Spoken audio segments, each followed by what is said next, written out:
All animals are made of cells. You are an animal and your body is made of cells. No one knows exactly how many cells there are in a person. One estimate is about 100 trillion. That is 100 trillion cells. The cell membrane is the outer boundary of the cell, acting as a barrier that controls the movement of substances in and out.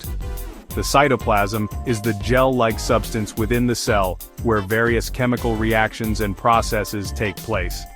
The nucleus is the control center of the cell, containing the genetic material or DNA and directing cell activities.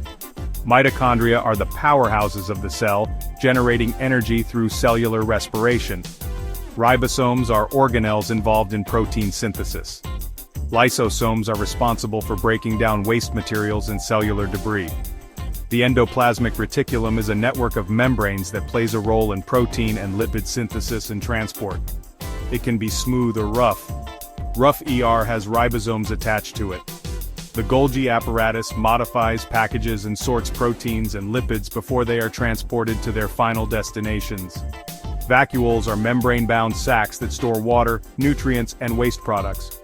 The centrosome is involved in cell division, organizing microtubules that help separate chromosomes. These organelles work together to maintain the cell's structure, carry out essential functions, and enable the cell to respond to its environment.